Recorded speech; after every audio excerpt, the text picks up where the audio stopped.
Hello everyone, we are from Faculty of Economics and Business, University of Lampung. We are students of Human Research Management class studying in their third semester. We are Group 7. My name is Olinda Calista Yetri, and my name is Fatimah Azzahra. And with our lecturer, Dr. Nova Mardiana, SEMM. Today we're going to discuss about employee benefits. The learning objectives of this chapter are: first, discuss the growth in benefits costs and the underlying reasons for that growth. Second, explain the major provisions of employee benefits programs. Third, discuss how employee benefits in the United States compare with those in other countries. Fourth, describe the effects of benefits management on cost and workforce quality. Fifth, explain the importance of effectively communicating the nature and value of benefits to employees. Sixth, describe the regulatory constraints that affect the way employee benefits are designed and administered. Growth of organized labor, and last but not least, employee differentiation. Most benefits fall into one of the following categories: social insurance, private group insurance, retirement, pay for time at work, and family-friendly policies. Social insurance, Social Security. Among the most important provisions of the Social Security Act of 1935 was the establishment of old age insurance and unemployment insurance. The Act was later amended to add survivors insurance, disability insurance, hospital insurance, and supplementary medical insurance. For the elderly, more than 90% of U.S. employees are covered by the program. Unemployment insurance. This program has four major objectives. First, to offset lost income during involuntary unemployment. Second, to help unemployment workers find new jobs. Third, to provide an incentive for employers to stabilize employment. Fourth, to preserve investment in worker skills by providing income during short-term layoffs. Workers' compensation. Worker compensation allows cover job-related injuries and death. Workers' compensation benefits fall into four major categories. First, disability income.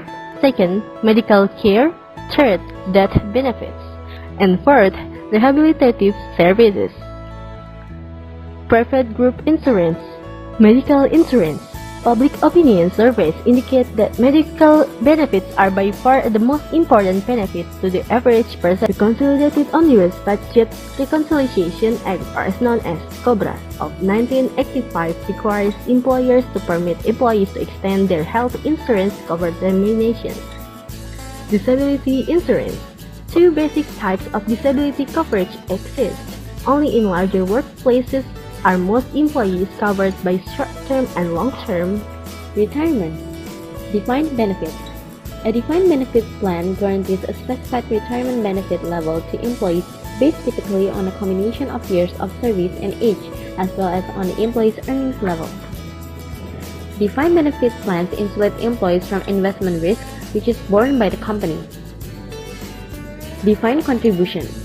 Defined contribution plans do not promise a specific benefit level for employees upon retirement. The advantage of such plans for employers is that they shift investment risk to employees and present fewer administrative challenges because there is no need to calculate payments based on age and service and no need to make payments to the PBGC. Cash balance plan. Cash balance plan retirement plan in which the employer sets up an individual account for each employee and contributes a percentage of the employee's salary.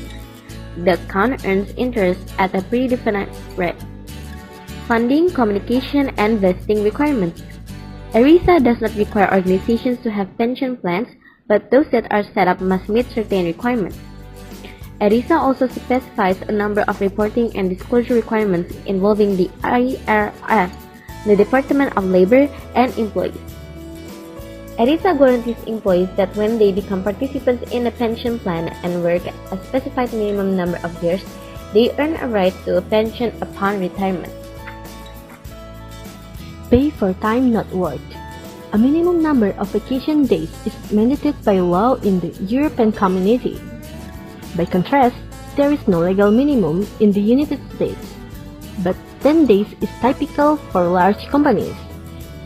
Sick leave program often provides whole salary replacement for a limited period of time, usually not exceeding 26 weeks. Family-friendly policies. Though each employees conflicts between work and non-work, organizations may use family-friendly policies such as family leave policies and children care. Child care. U.S. companies increasingly provide some form of child care support to their employees. The lowest level of involvement is when an organization supplies and helps employees collect information about the cost and quality of available child care. At the next level, organizations provide vouchers or discounts for employees to use at existing child care facilities. At the highest level, firms provide child care at or near their work sites. Surveys and benchmarking. As with cash compensation, an important element of benefits management is knowing what the competition is doing. Survey information on benefit packages is available from private consultants, the U.S. Chamber of Commerce, and the Bureau of Labor Statistics. Cost control. It is useful to consider several factors. First, the larger the cost of a benefit category, the greater the opportunity for savings. Second, the growth trajectory of the benefit category is also important. Even if costs are currently acceptable, the rate of growth may result in serious costs in the future. Third, cost containment efforts can only work to the extent that the employer has significant discretion in choosing how much to spend in a benefit category. Nature of the workforce. Employers must also consider the specific demographic composition and preference on their current workforce in designing their benefit packages. Basic demographic factors such as age and sex can have important consequences for the types of benefits employees want.